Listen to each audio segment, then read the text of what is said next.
السلام عليكم ورحمة الله وبركاته.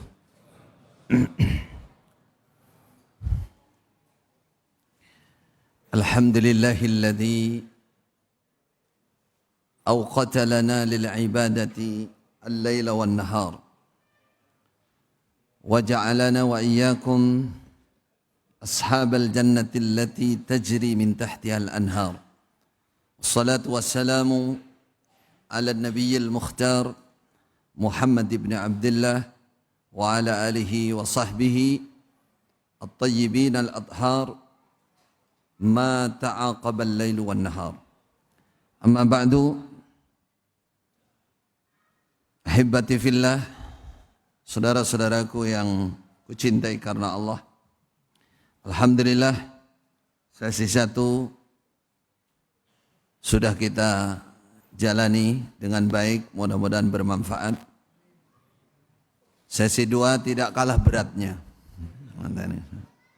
yaitu tentang syubhat definisi bai'at dan aktualisasinya. Berbicara tentang ini, saya ingin memulai dengan kata pembuka, marilah kita jaga keikhlasan. Wa ma umiru illa liya'budullah mukhlisin lahuddin.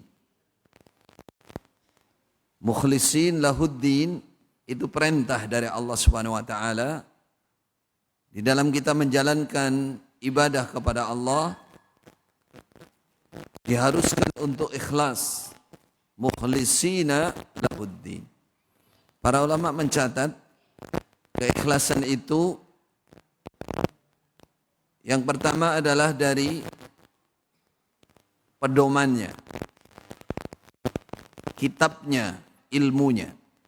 Disebut dengan istilah mutaba'ah, isabatus sunnah. Murni pedomannya, murni ilmunya, mukhlas, isabah as-sunnah, betul-betul mengikuti sunnah. Lalu murni niatnya, qasdunya, an-niyah wal qasd, betul-betul ibtigha wajhillah, mencari wajah Allah. Lalu murni bentuk amalnya, amal yang dilakukan tidak tercampur kesyirikan, bersih dari kesyirikan, tidak tercampur dengan bid'ah yang berpotensi menghancurkan amal juga, atau kemaksiatan-kemaksiatan yang lain. Dalam kaitannya kita menjalankan segala bentuk kewajiban dalam agama ini harus mutaba'ah, murni ilmunya, ikhlas dalam sisi ilmunya. Wala taqfu ma laysa laka bihi ilmun.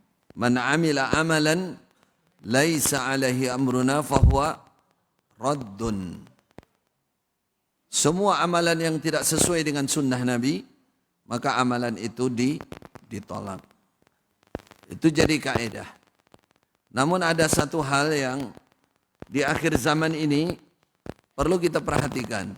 Tidak hanya sekedar mujarradul lafzil mutaba'ah, hanya sekedar mengatakan ikut Nabi, ikut dalil. Ini saya sudah persis dengan dalil, sudah cocok dengan dalil, sudah tidak bertentangan dengan dalil, tapi hanya dalam pernyataan saja. Maka pernyataan itu harus dibuktikan. Bagaimana orang standarisasinya, mi'yar, bahwa dia sudah mencocoki dalil. Yang pertama, memberikan arti dan penjelasannya harus sesuai dengan kaidah bahasa Arab, kaidah usul, dan sesuai dengan manhaj atau ilmu yang telah, pengertian ma'ani yang telah berkembang atau muncul di era kurun mufaddalah. 3 era itu, zaman sahabat, zaman tabi'in, dan zaman tabi'in. Itu yang menjadi pegangan kita kalau kita ingin mukhlishina lahuddin, ingin isabatus sunnah, memahami Al-Quran dan sunnah mengikuti pemahaman salafus saleh. Termasuk kaitannya materi kita atau tema kita kali ini syubhat tentang definisi baiat dan aktualisasinya dalam kehidupan. Syubhat itu artinya orang melihat merasa sudah benar, padahal itu masih salah. Samar-samar.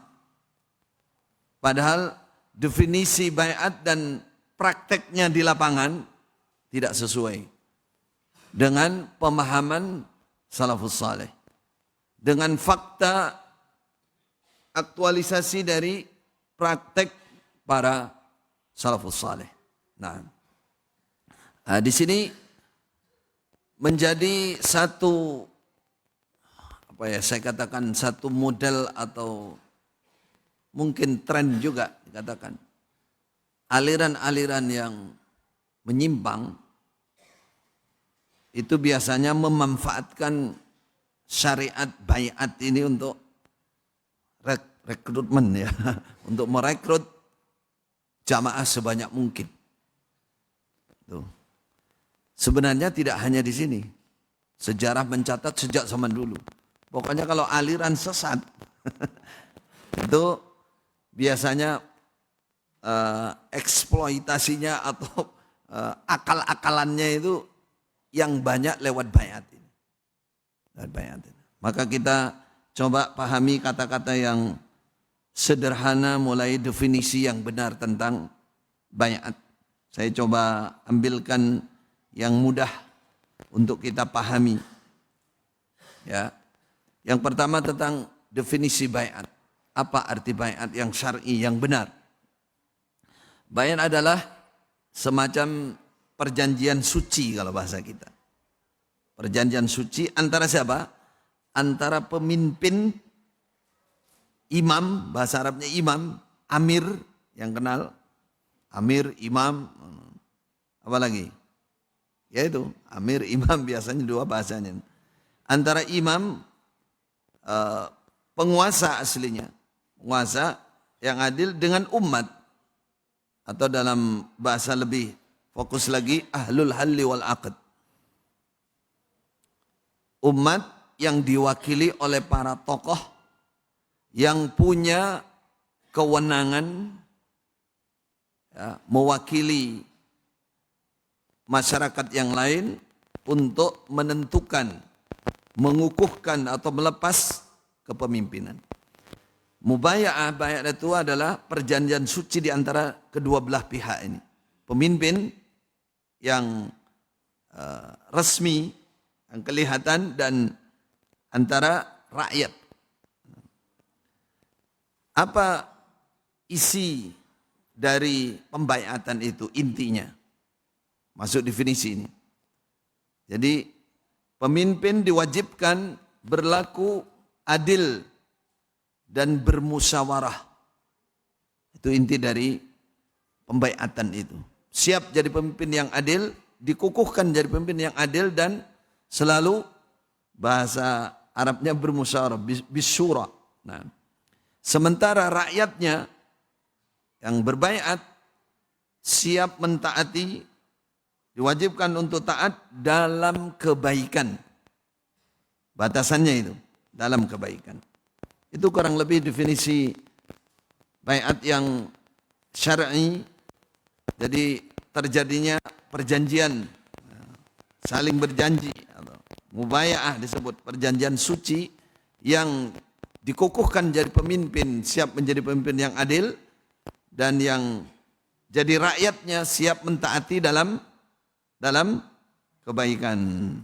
Kata Rasulullah, man baya'a imaman fa'atahu safqata yadih wa samrata qalbih falyuti'hu. Siapa yang berbaiat, berjanji kepada seorang pemimpin, dan dia berjabat tangan serta hatinya setuju, rela dengan isi baiat itu, falyuti'hu, hendaklah dia mentaati imam tersebut. Kemudian yang kedua, syarat-syarat yang syar'i. Yang syar'i yang sah. Ada pembaiatan, apa kira-kira yang menjadi syarat-syarat sahnya? Satu, pemimpin yang dibaiat, kata para ulama, haruslah seorang yang adil dan telah diangkat secara sah dalam sebuah negara yang sudah tegak.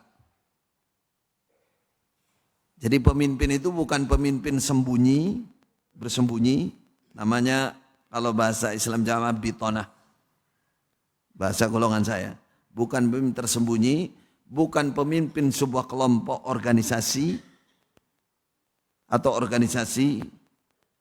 apa saja, tapi syaratnya adalah pemimpin yang memiliki kekuasaan, pemimpin yang memang dikukuhkan untuk berkuasa, namanya ulil amri. Enggak tersembunyi dia di suatu negara.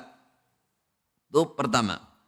Yang kedua, baiat harus dilakukan oleh ahlul halli wal aqd tadi.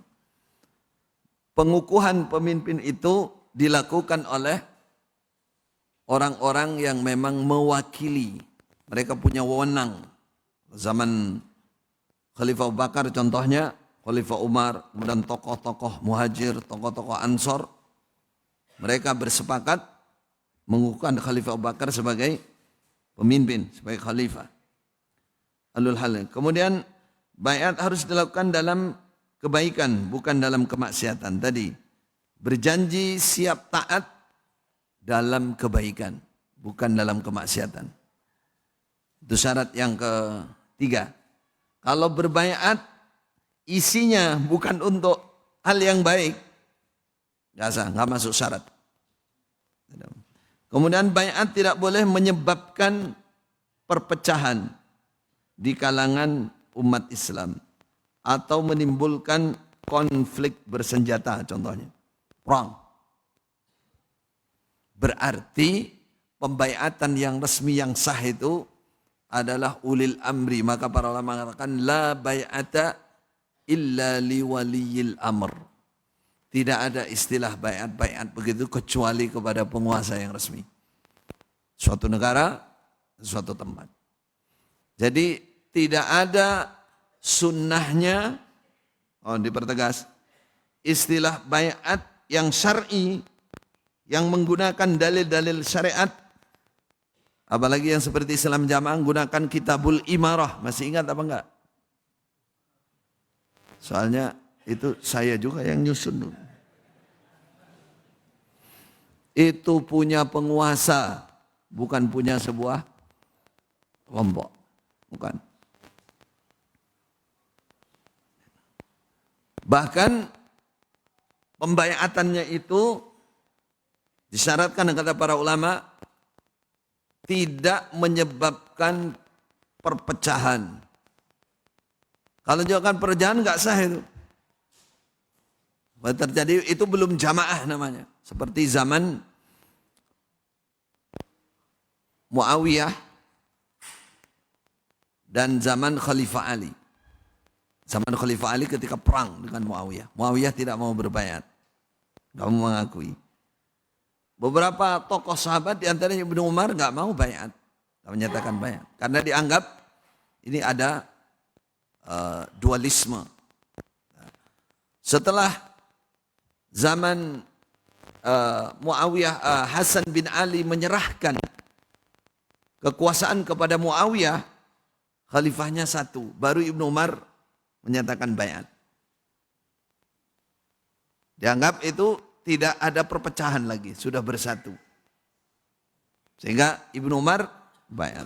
Setelah itu pecah lagi, sampai Marwan bin Hakam, sampai Abdul Malik bin Marwan yang punya panglima hajat yang membunuh Abdullah bin Zubair yang juga khalifah resmi. Baru Ibnu Umar baru baiat lagi kepada Abdul Malik bin Marwan. Dalam perpecahan itu enggak baiat.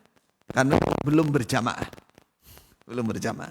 Yang saya maksud di sini, pembaiatan yang resmi salah satu yang sah, salah satu ciri-cirinya tidak memecah belah umat. Justru pembaiatan itu untuk menyatukan umat Islam dan terbuka, bukan tersembunyi. Dalam Sahih Al-Bukhari, Khalifah Umar menyatakan begini, man baya'a rajulan, ini Khalifah Umar, innallaha wada'al haqqa ala lisani Umar yaqulu bih. Allah meletakkan kebenaran di lisan Umar sehingga Umar sering mengucapkan ucapannya itu, Pak. Benar, bisa dijadikan sandaran. Dia mengatakan man baya'a rajulan min ghairi masyuratin minal muslimin. Siapa yang membaiat mengukuhkan seorang pemimpin tanpa musyawarah, tanpa persetujuan, tanpa disetujui oleh umat Islam. Berarti bukan kelompok dalam Islam, bukan. Oleh umat Islam. Sebagaimana yang terjadi zaman Khalifah Abu Bakar, semua umat Islam tahu dan menyatakan bahwa khalifahnya adalah Abu Bakar. Nah, fala yubaya'u huwa, enggak boleh dibayat orang itu. Walalladzi baya'ahu, dan tidak boleh diikuti juga orang yang membayat dia. Taghirratan ayyuktala, sebentar kemudian dua orang itu yang membayat atau yang dibayat akan dibunuh, akan terjadi kekacauan. Yang dimaksud di sini berarti Khalifah Umar memahami yang namanya bayat sah itu adalah pemimpin yang kelihatan, yang berkuasa, yang diakui oleh masyarakat Muslim, oleh rakyat Islam. Jadi bukan bayat apa? Sebuah kelompok tersembunyi lagi atau disembunyikan. Para ulama mencatat untuk yang belakangan ini untuk membedakan bagaimana bayat yang subhat. Itu bayat yang dilakukan oleh kelompok ekstremis.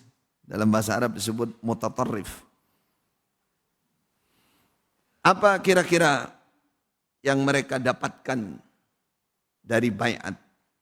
Atau definisi apa, subhat apa yang mereka lakukan dengan cara membayat itu? Satu dikatakan at-tawdhif ideologi, pemanfaatan dari sisi ideologi, keyakinan, akidah. Apa kurang lebihnya? Merubah bayat dari konsep syar'i menjadi kesetiaan kepada kelompok organisasi. Ya, prakteknya begitu. Bayat di kalangan mereka, golongan yang sudah menyimpang ini berubah menjadi kesetiaan kepada pemimpin kelompok. Nih, ini ciri-cirinya sudah syubhat ini. Atau amir. Meskipun dia tidak memiliki kekuasaan nyata atau negara. Ini sudah disimpangkan. Sudah bertentangan dengan sunnah Nabi dan bayatnya para khalifah. Khulafaur Rasyidin, coba dilihat dalam tarikh As-Suyuti. Di situ sangat jelas bagaimana proses pembayatan sampai zaman Umayyah, Abbasiyah, kemudian Ottoman. Mana Ottoman ini? Turki. Yang sultan yang kedua yang kita dengar biasanya panggil Mehmet ya. Sultan yang kedua Al-Fatih yang menaklukkan Istanbul. Rasulullah semasa beliau hidup sudah menyabdakan itu.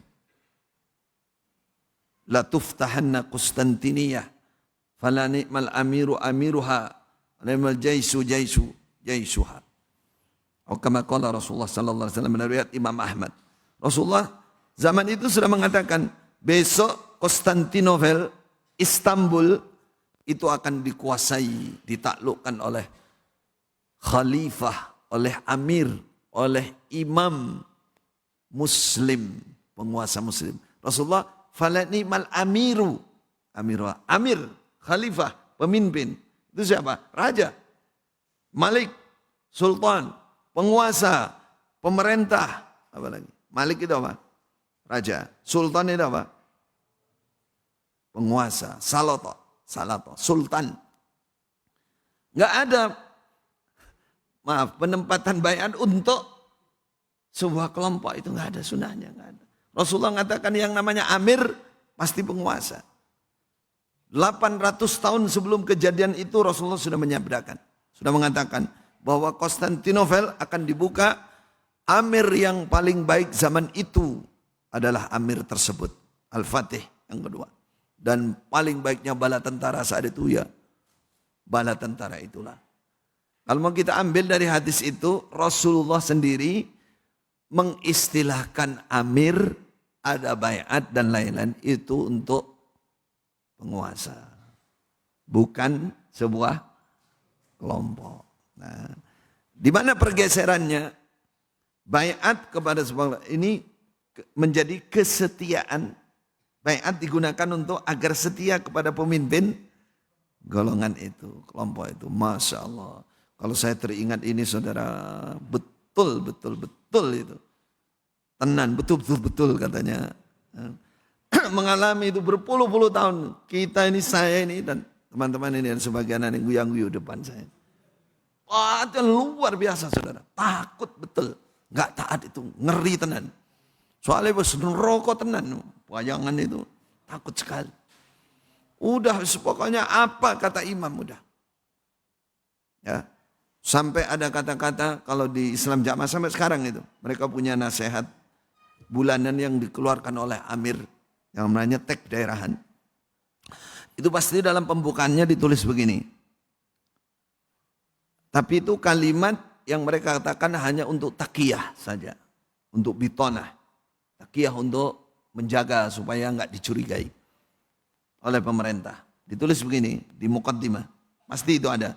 Adapun sebagai warga negara Republik Indonesia, kita supaya tunduk dan patuh kepada pemerintah yang sah berdasarkan Pancasila dan Undang-Undang Dasar 45 agar menjadi warga negara yang baik dan seterusnya. Lo kok hafal? Iya, soalnya yang nulis dulu saya.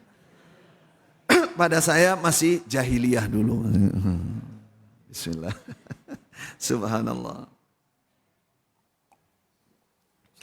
Jadi kalau dibilang baiat yang syar'i aslinya itu kesetiaan kepada penguasa dalam hal yang baik, ini bergeser kepada kepemimpinan sebuah kelompok.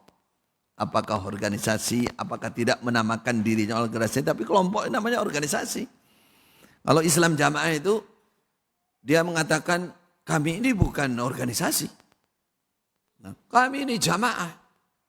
Jamaah yang dimaksud oleh Rasulullah pasti begitu. Yang itu loh, al jama'atu rahmatun wal firqatu adzabun. Man arada bubuhatal jannah falyalzamil jamaah. Nah, jamaah di dalil itu kita. Jadi kita bukan organisasi.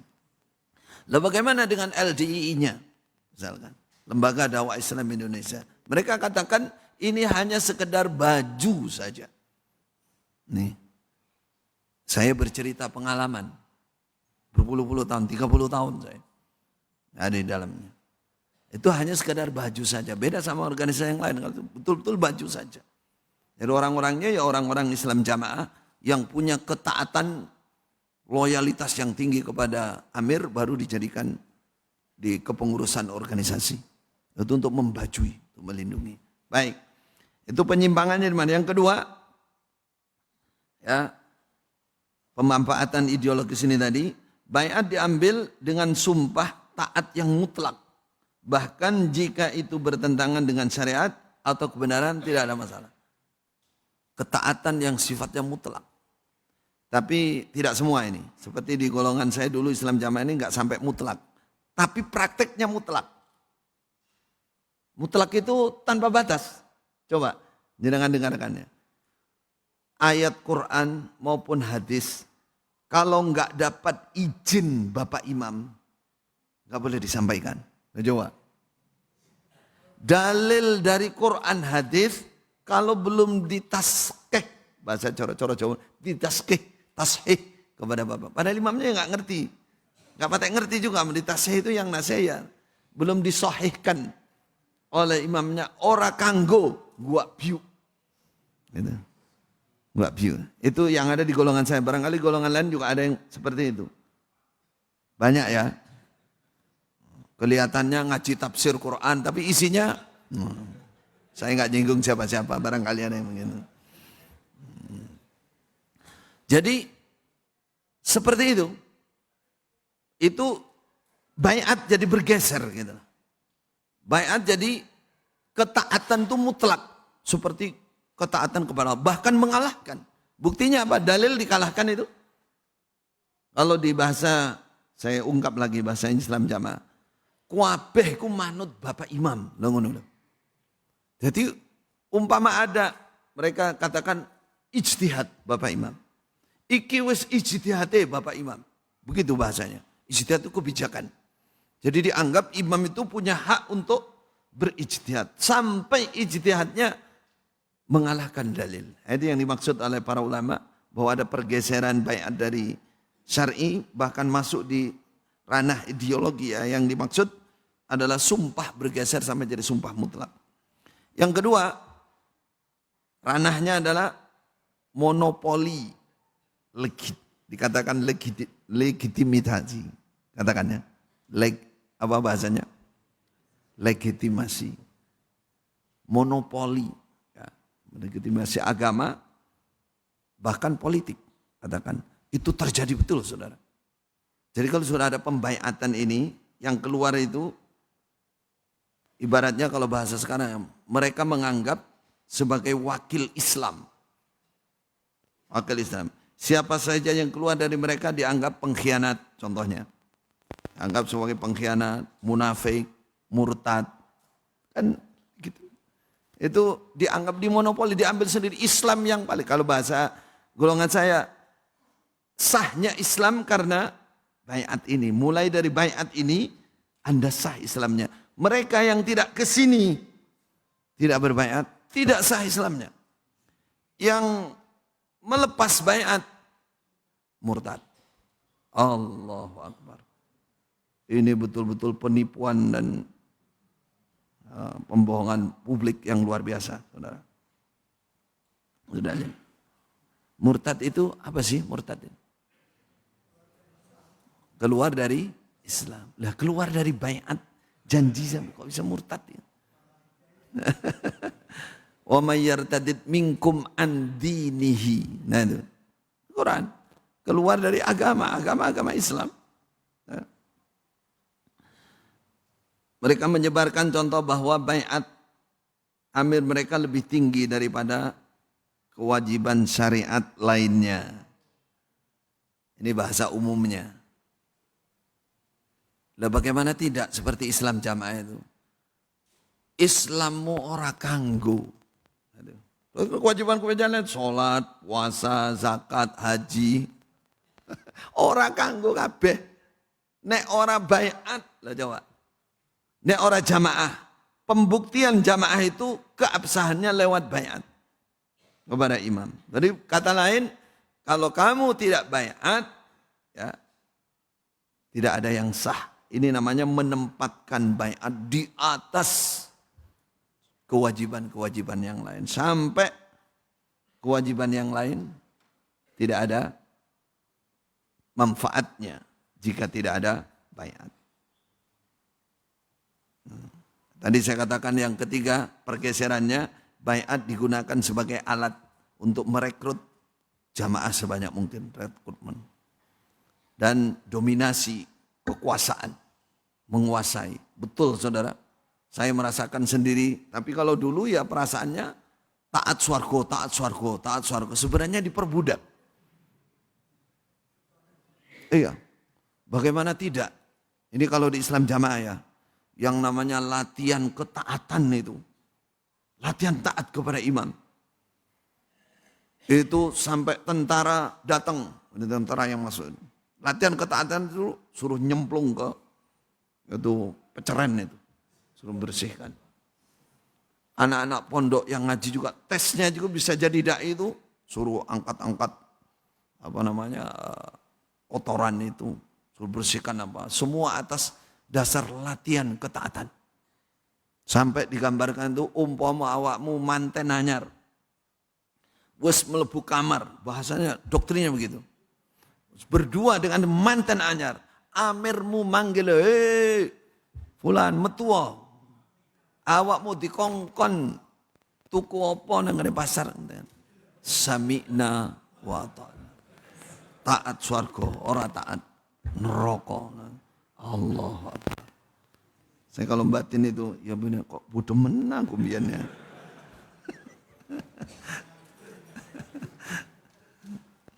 Contoh-contoh realitas tentang penyimpangan baiat yang kita sering dengar. Ya. Contohnya golongan mana? Al-Qaeda. Itu sudah diperinci di mana letak penyimpangannya. Baiatnya kepada siapa? Amir organisasi. Bin Laden. Ya, dulu Bin Laden, kenal Bin Laden. Bin Laden. Ketaatan kepada pemimpin dianggap lebih tinggi daripada syariat. Kenyataannya begitu. Dari organisasi Al-Qaeda. Dan siapa saja yang meninggalkan organisasi akan dibunuh. Berarti kan dianggap murtad. Yang kedua mana? Gak tahu sumuk.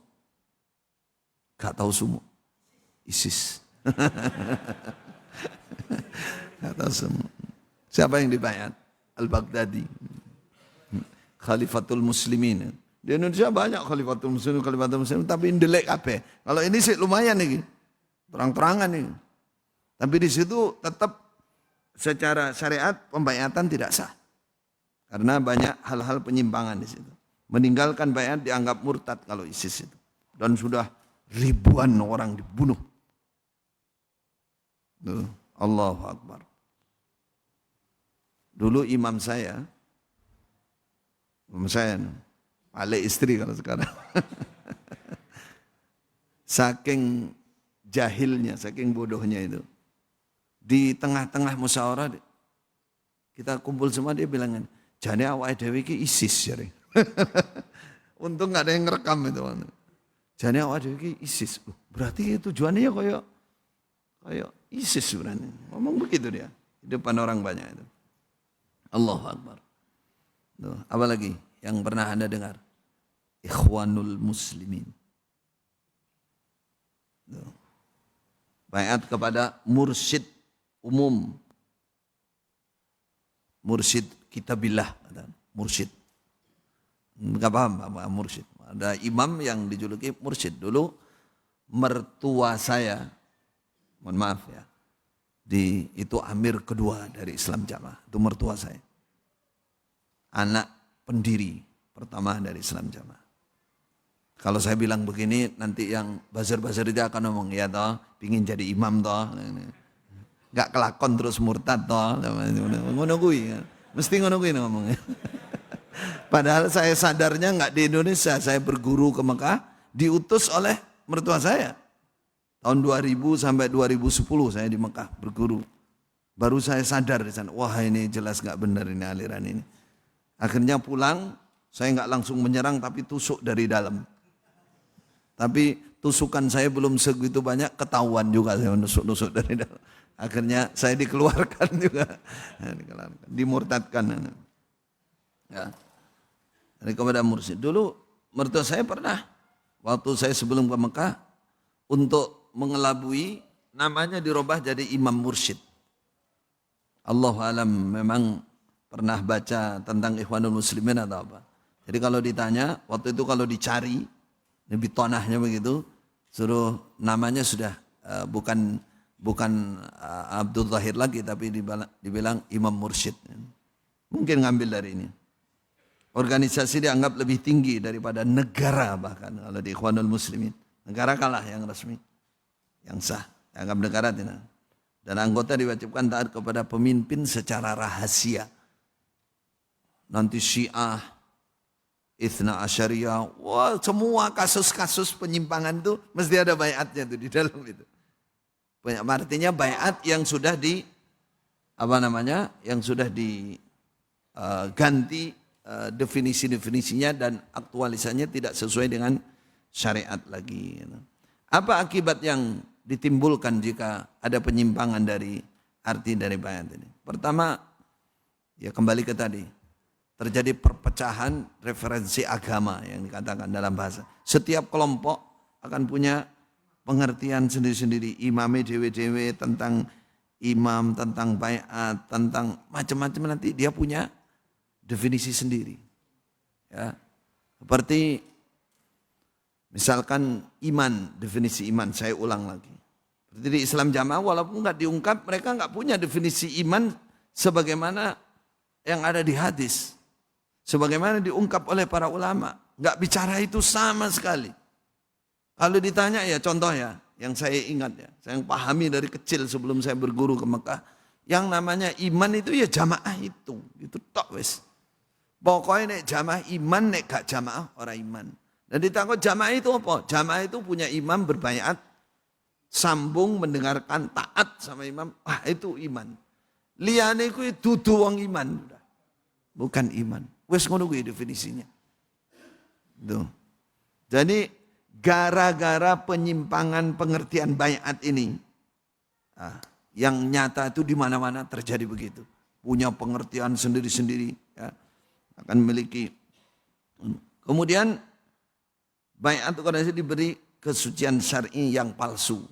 Ini ulama membaca kenyataan ya yang terjadi di lapangan. Kalau baiat organisasi, baiat kelompok itu biasanya diberi kesucian syar'i yang palsu. Artinya seakan ini benar menurut syariat. Kalau mau dijalankan jalan surga hanya ini.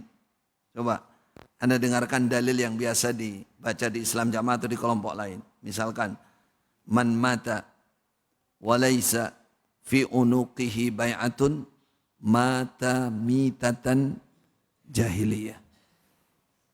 Siapa yang mati di lehernya tidak ada tali baiat, gak pernah baiat, maka dia mati jahiliyah. Kalau di Islam Jamaah dilanjutkan, jahiliyah sing piye? Ya kaya Abu Jahal iku. Kafir, mati wajib masuk neraka, kekal di dalam neraka. Itu coba. Jadi dianggap baiat itu sesuatu yang sangat suci secara syariat. Surga pasti ada di situ. Ini.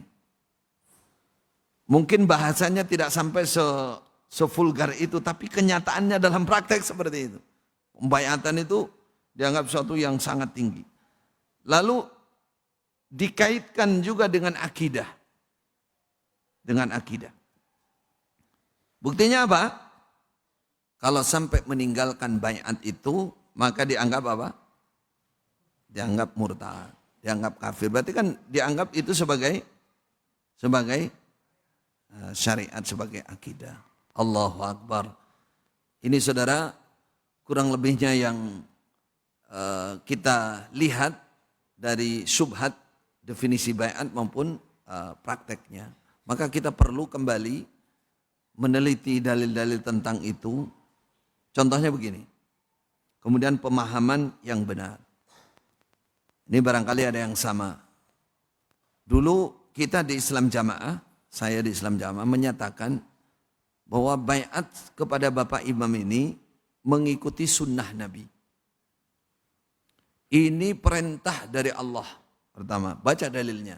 Innal ladzina yubayyi'unaka innama yubayyi'unallah yadullah fawqa aydihim faman nakatha fa innama yanquthu ala nafsih, dan seterusnya.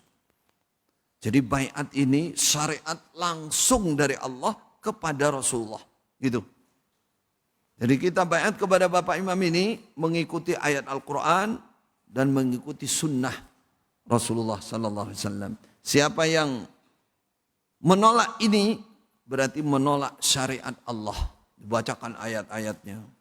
Termasuk idza ja'akal mu'minatu yubayyi'naka ala alla yusyrikna wa la yaqtulna Allah, dan seterusnya itu. Dalil bab baiat di Quran dibacakan. Tapi semua saudara, kalau kita mau teliti, orang mengartikan Quran kan dilihat sababun nuzulnya harus dilihat. Terus aktualisasinya, prakteknya Rasulullah seperti apa toh? Nah, termasuk yang saya baca tadi. Rasulullah membaiat baiat Ridwan. Baiat Ridwan itu apa? Baiat di kawasan Hudaybiyah 1.200 orang yang ingin umrah ke Mekah lalu dicegah oleh orang Quraisy. Lalu Rasulullah membaiat mereka untuk berani berperang, tidak akan lari walaupun mati. Tuh. Itu dibikin dasar, contohnya di Islam Jamaah, untuk mengesahkan seorang imam yang tersembunyi pakai dalil itu. Nah, bagi yang enggak paham ayat, yos, wah tenan itu, innalladzina yubayyi'un, tenan itu firman Allah. Padahal ada penipuan di sababun nuzul, di makna, enggak paham, enggak ngerti. Orang awam pokoknya dibuka no Quran itu murni ini. Inilah mangkul kali bahasanya. Mangkul dari Mekah Mukarramah yang paling murni, begitu dulu. Setelah saya teliti di sana enggak ada mangkul-mangkul begitu di sana, enggak ada. Malu saya cari. Jadi pertama saya berguru ke Mekah itu tak cari siapa yang menerangkan bab amir, bab imam. Enggak ada satupun majelis syekh enggak menerangkan itu. Kecuali kalau sudah sampai di babnya Kitabul Imarah, dan itu pun semua akan menjelaskan sesuai dengan manhaj salafus saleh dan fakta sejarah, dan itu diperuntukkan untuk penguasa. Tuh. Makanya benar kalau orang Islam Jamaah mengatakan sepulangnya Bapak Imam kita yang pertama dari Mekah, di Mekah sudah tidak murni lagi. Dulu saya pernah tanya, apa buktinya kalau di Mekah enggak murni? Saya kan curiga juga dulu. Dan masih kecil itu sudah, masih muda sudah curiga. Buktinya apa?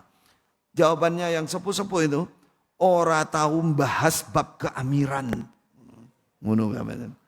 Setelah saya di Mekah awal-awal juga, iya kak no bahasan, belas ya masalah keamiran. Ternyata bahasannya keamiran yang benar itu adalah penguasa.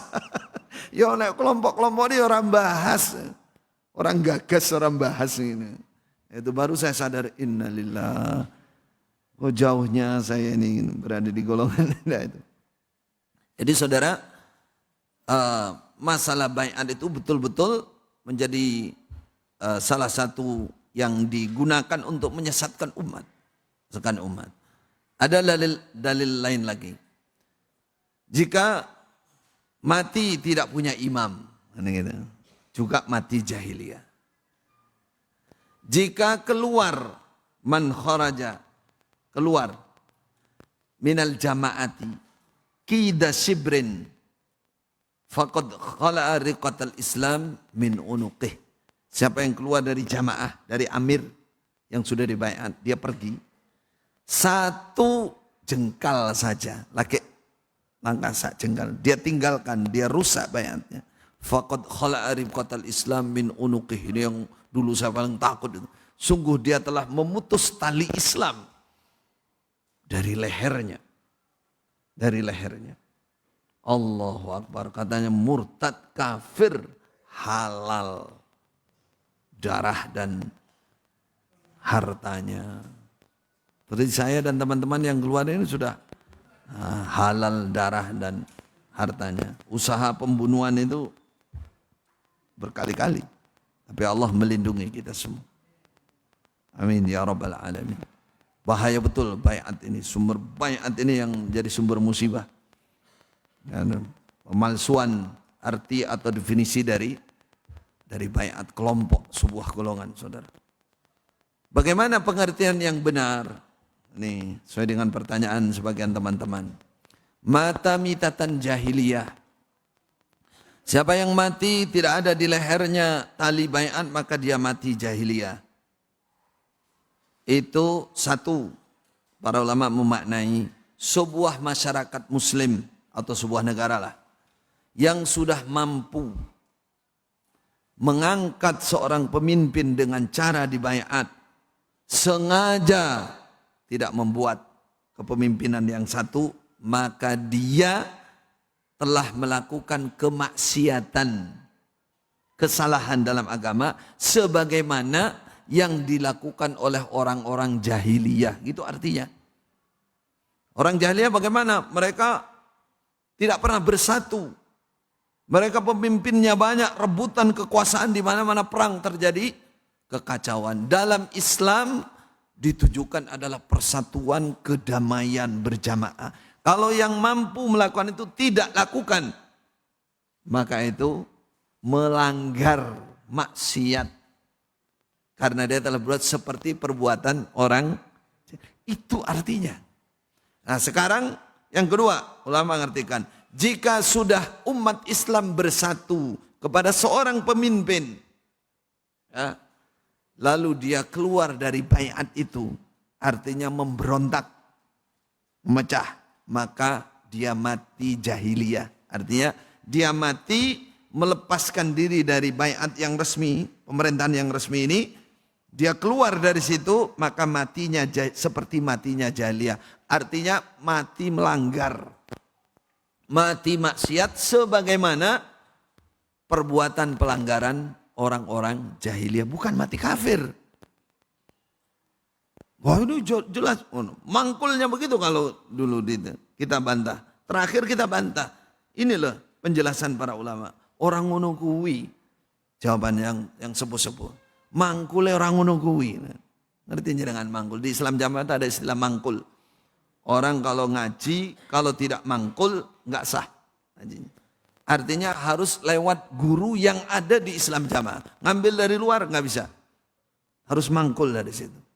Jadi kalau dikasih bekerja, wah aku enggak cocok karo mangkul gitu. Mangkul yang ora sah. Terakhir saya ada majelis tabayun dua hari. 2 hari 2 malam. Sampai jam 12 sampai dengan imam dan wakil-wakilnya, orang-orang paling di atas di Islam Jamaah. Di sana pusatnya bukan di Jakarta. Itu LDI Jakarta. Kalau pusat Jamaah di Kediri sana. Di Burengan sana. Wah itu yang mau saya ceritakan. Setelah saya ungkap semua kesalahan-kesalahan itu, dari pagi sampai malam, sampai hari berikutnya, kesalahan secara akidah ini, takfir itu yang jelas Islam Jamaah itu takfir jelas. Takfir itu menganggap semua di luar itu kafir. Sudah jelas, sampai sekarang masih dipertahankan. Itu yang saya serang, saya terangkan secara akidah, secara dalil, secara pembuktian sejarah dan lain-lain. Di ujungnya 2 hari itu imamnya bingung. Mau memutuskan apa. Jadi malam itu katanya teman saya yang ikut di situ, yang belum dikeluarkan saat itu. Masih bunglon di situ. Imamnya bingung. Imamnya ya paleknya istri saya. Ya palek saya sebenarnya.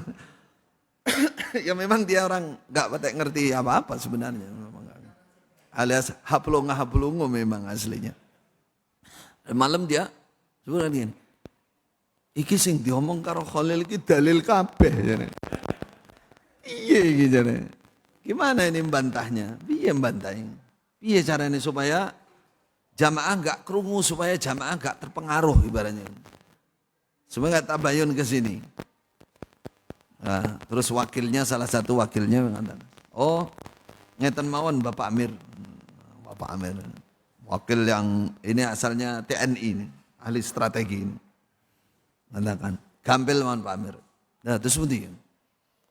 Besok pertemuan seluruh Indonesia, daerahan namanya. Kita umumkan. Kita umumkan bahwa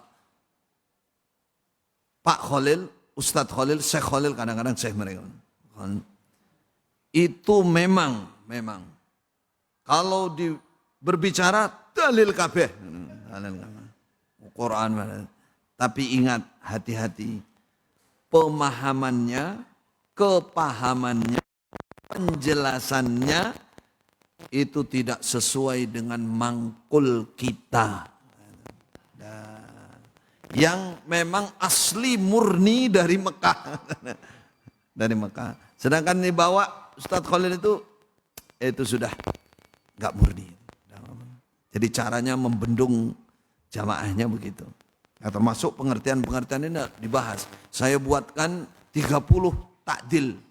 Takdil itu pelurusan penyimpangan mereka. Mereka juga bikin 30 tandingannya. Dan disebar ke jamaahnya. Termasuk ini contohnya pengertian baiat saya luruskan. Enggak mau mereka. Tetap harus begini pengertiannya. Siapa yang mati Jahiliyah berarti kafir. Bukan seperti yang diartikan itu nggak mangkul itu. Nggak mangkul. Jadi kalau saya bercerita mungkin golongan lain yang sejenis ini sama saudara cara pembelaannya begitu. Yang paling menyedihkan itu caranya menjauhkan itu ulama tapi itu pengkhianat. Mereka karang juga. Di Mekah disuruh belajar di sekolah ini, dia belajar di tempat lain. Belajar teman. Suruh belajar kitab ini, dia belajar kitab lain. Nah, yang paling dirahasiakan itu ada tenaga-tenaga khusus yang dikirim ke bawah untuk membisiki jamaah bahwa yang namanya Khalil itu ambisinya ingin jadi amir. Nah, tapi nggak kelakon, maka dia terus makar, maka dikeluarkan. Nah, ini curhat atau apa ini? Nggak, kita hanya ingin membahas bahwa definisi baiat yang syar'i sudah sangat jelas. Banyak kelompok-kelompok yang menyimpang yang memperalat syariat baiat ini untuk membuat kelompok-kelompok tersendiri. Padahal kalau definisi baiat yang sesungguhnya itu tadi, pengukuhan, misalnya pengukuhan seorang pemimpin oleh ahlul halli wal aqd, oleh para tokoh, kemudian diikuti oleh semua masyarakat. Masyarakat apa? Apakah harus datang mengukuhkan? Enggak. Masyarakat, baiatnya masyarakat hanya dia tahu dan dia mengakui pemimpin saya, imam saya ini yang sudah resmi. Itu sudah baiat namanya. Dan sama sekali tidak ada kaitannya dengan masalah akidah. Apalagi surga pasti, neraka pasti. Kalau bicara surga, neraka, itu pembicaraannya di Islam. 5 rukun Islam. Iman, 6 rukun iman. Tauhid, kekufuran. Bicara itu, kesyirikan yang besar. Amalan-amalan kebaikan yang lain. Nah, oleh aliran-aliran seperti ini justru baiat imamah sampai dijadikan standarisasi surga neraka. Itu penyimpangan luar biasa, sangat jelas di situ. Barakallahu fikum. Adzan, tafadhal, silakan diadani. Nanti setelah adzan ada pertanyaan-pertanyaan yang atau mungkin ada yang langsung mau nanya sampai komat, dipersilakan. Tafadhal muadzin. Jika mau adzan dulu. Ada beberapa pertanyaan. Baik. Allahu Akbar, Allahu Akbar.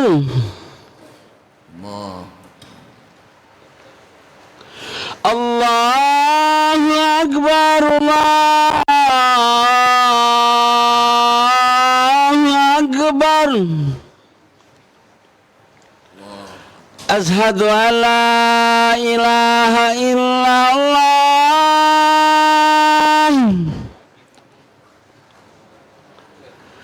Ashhadu an la ilaha illallah.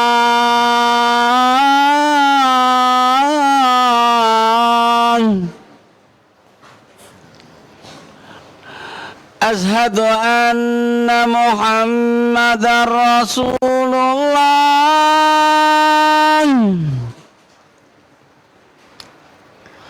Ashhadu anna Muhammadar Rasulullah.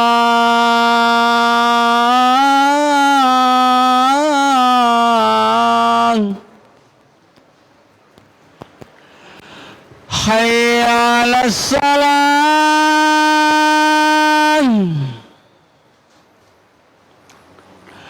Hayya 'alas salam.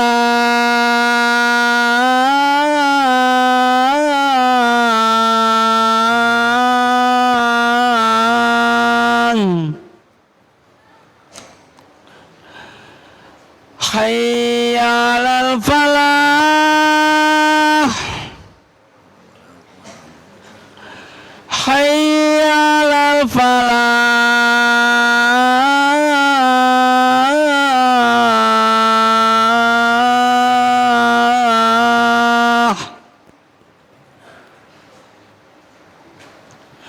Allahu Akbar, Allahu Akbar. La ilaha illallah.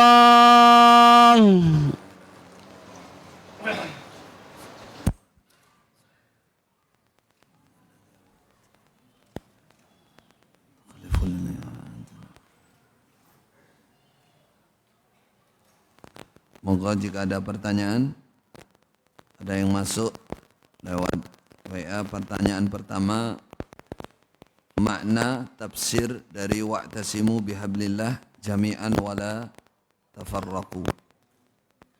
Wa'tasimu bihablillah jami'an wala tafarraqu. Apa arti yang sebenarnya? Karena di golongan-golongan tertentu seperti Islam Jamaah itu digunakan untuk pendalilan pembenaran jamaah mereka. Ini contoh ya. Di Islam Jamaah dimaknai begini. Wa'tasimu bihablillah. Pegang teguhlah tali Allah, Al-Quran dan hadis. Jami'an dengan berjamaah. Langsung diartikan berimam, berbaiat, bertaat. Bahasanya gitu. Bahasa sana. Berimam, berbaiat, bertaat. Harus punya imam, terus harus berbaiat dan harus taat. Itulah makna jamaah di ayat ini. Ini namanya mangkul tapi ngawur. Mangkul ngawur. Ada maksudnya. Wala tafarraqu, jangan berfirqah-firqah. Kalau di Islam Jamaah, wong jobo itu, orang luar itu semua firqah. Hanya kita yang jamaah. Buktinya apa? Kita punya imam. Kita sudah berbaiat. Dan kita sudah taat. Itu buktinya. Kalau dibilang begini, lah di luar ya itu baiat juga. Jamaah muslimin ada, jamaah wali al-fatah ada,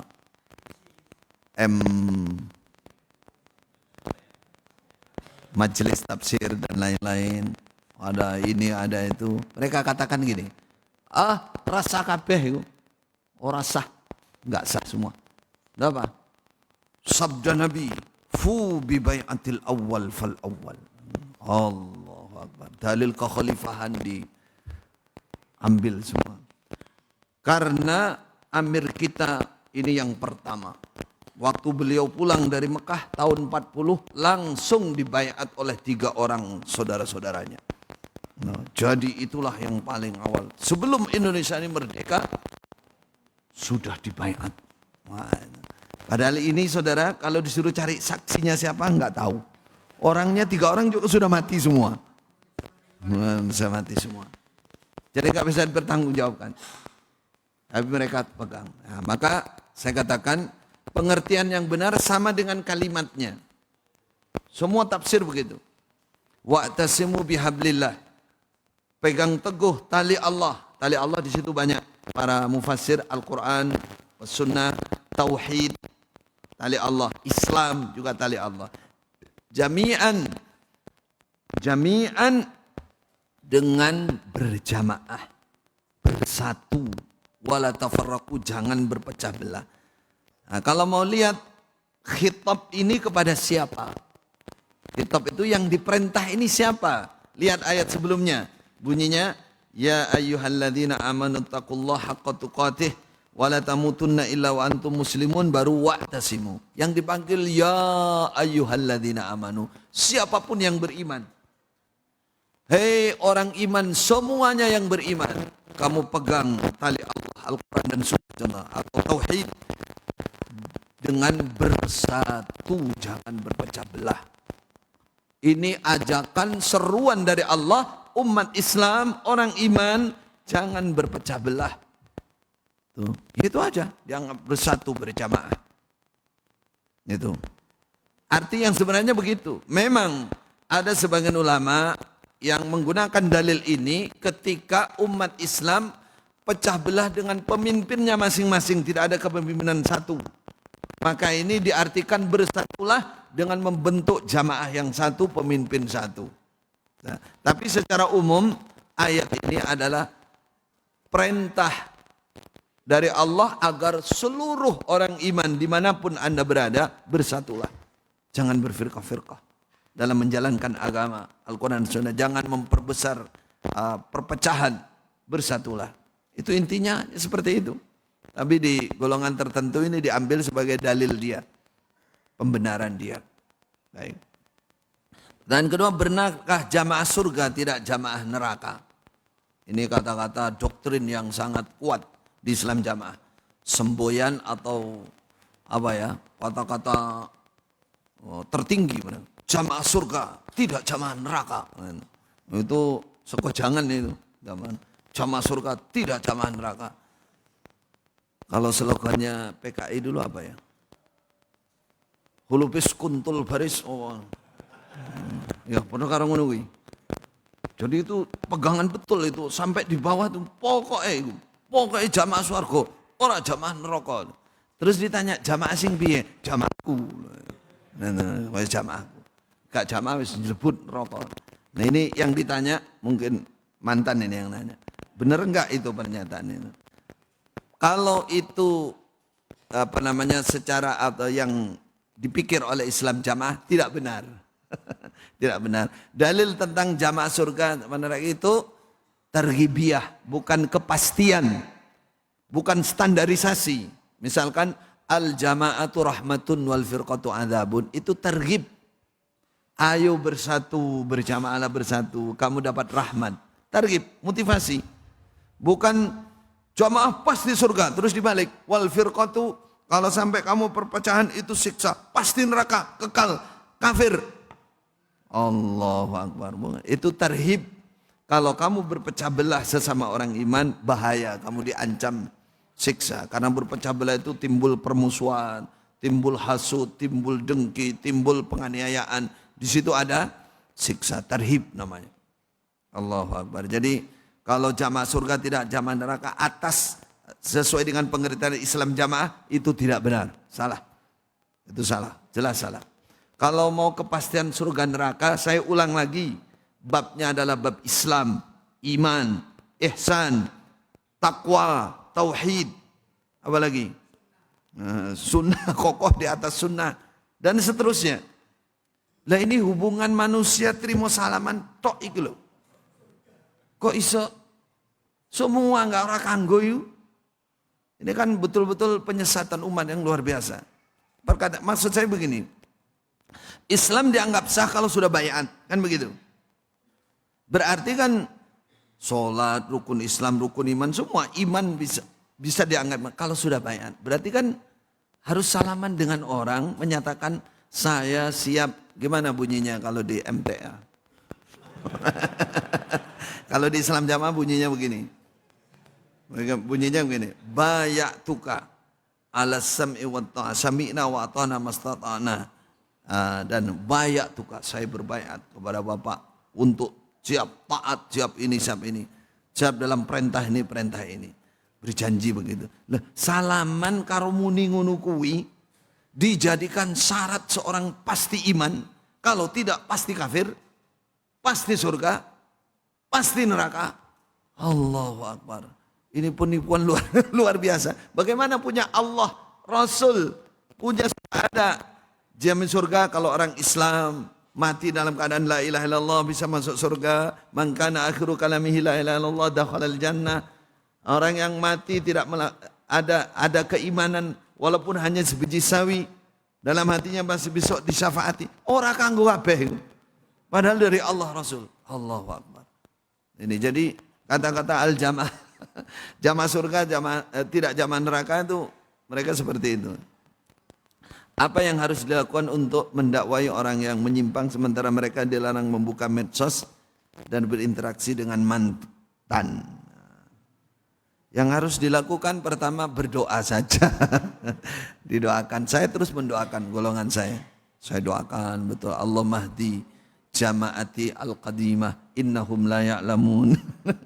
Ya Allah tunjuk. Iya betul. Karena mereka enggak ngerti betul. Di bawah itu orang-orang awam semua. Banyak orang awam enggak paham.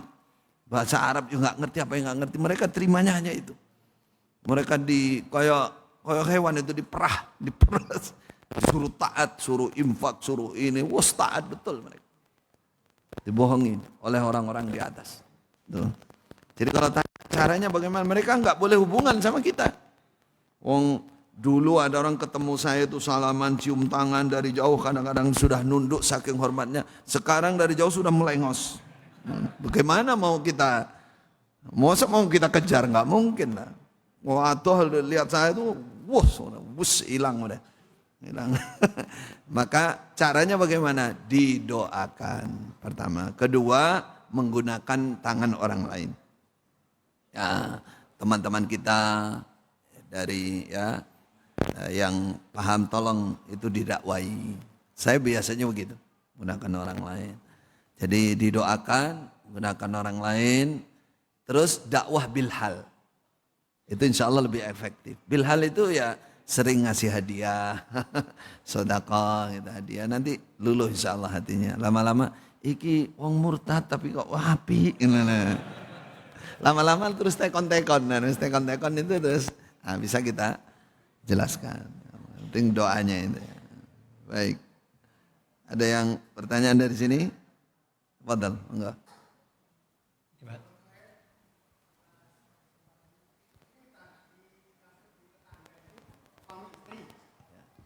Assalamualaikum warahmatullahi wabarakatuh. Assalamualaikum. Terima kasih atas kesempatannya untuk bertanya. Jadi di tetangga saya itu ada suami istri. Ya, kebetulan itu satunya itu istilahnya kampung Islam Jamaah. Ya, suaminya itu kena, terus istrinya itu alhamdulillah nggak kena. Terus itu doktrin apa sampai bisa akhirnya bercerai? Jazakallahu khair. Suaminya kena, istrinya? Istrinya Nggak kena, artinya masih di dalam. Iya, yang suaminya masih tetap. Istrinya alhamdulillah. Yaitu berangkat dari takfir tadi. Semua yang keluar berarti kalau sana bahasanya sekarang diperhalus, berbeda paham gitu. Kalau dulu tetap keras, kafir, murtad. Maka kalau sudah murtad itu harus, kalau perempuan harus minta cerai, suaminya yang murtad. Kalau suami harus menceraikan, sampai perkataannya begini, upama orang mbok cerai iku wis putus. Pakai dalil, pakai surat Al-Mumtahanah. La hunna hillul lahum wa la hum yahilluna lahun. Siapa yang memberikan dalil itu? Saya dulu. Orang kafir laki-laki tidak halal bagi wanita muslimah tidak halal. Surat Al-Mumtahanah. Pakai dalil itu. Jadi harus pisah. Jadi kalau jenengan punya tetangga begitu, memang begitu. Nah, kalau sampai tidak berpisah, maka yang tidak mau pisah ini juga dihukumi jamaah beledong. Bahasanya gitu, beledong jamaah. Apa bahasanya? Beledong sama balelo. Apa bahasanya kalau saya lupa. Yang beledong itu yang paling sering. Jamaah beledong enggak benar. Jamaah enggak paham. Ndaldul. Bahasanya di pusat jamaah ndaldul itu. Kadang paham, kadang orang.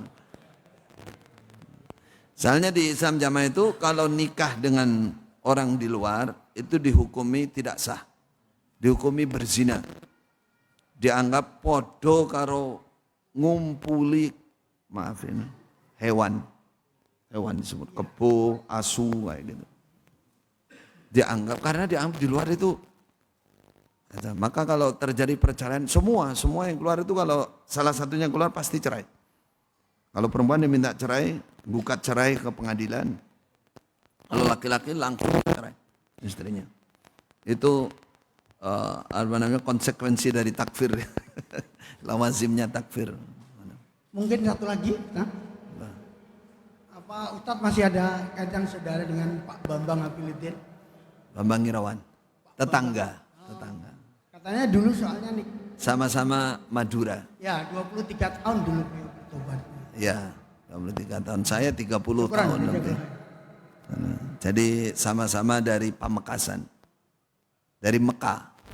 Mekasan. Baik. Tafadhal. Ada yang lain? Ini satu pertanyaan terakhir ini. Kalau ada orang yang dianiaya oleh orang lain dengan sangat zalim, dia sabar dengan menerima keadaan itu. Tapi waktu yang sama supaya hal itu juga tidak mengganggu ibadahnya lagi dan lagi serta mengganggu orang lain, apakah boleh orang tersebut kita melakukan kunut nazilah? Yang paling baik jika dizalimi orang lain memaafkan jika mampu. Dan itu luar biasa. Wa man afa fa ajruhu 'ala Allah. Siapa yang mampu memaafkan orang yang menzalimi, maka fa ajruhu 'ala Allah. Pahalanya khusus di sisi Allah. Itu kalau mampu. Kalau tidak mampu ya mendoakan boleh. Tapi itu kelasnya cara wong main bola itu pur-puran. Jadi dia melakukan kezaliman terus kita mendoakan jelek pada dia. Itu tinding, draw. Enggak ada keistimewaannya. Yang paling baik memaafkan dan justru mendoakan baik. Nah, itu tanpa bighairi hisabin besok insya Allah derajatnya orang yang seperti itu. Nah, kalau kunut nazilah itu untuk kejadian yang sifatnya umum, bencana besar atau kejadian yang bersifat umum. Oleh sebab itu kunut nazilah dan itu diatur oleh ulil amri. Persetujuan ulil amri. Nah. Tayyib. Ada yang lain? Sampun. Ada titipan dari jamaah lewat admin. Untuk masalah baiat ini apa ada kaitannya dengan Islam jamaah yaitu jamaah tabligh? Ada amir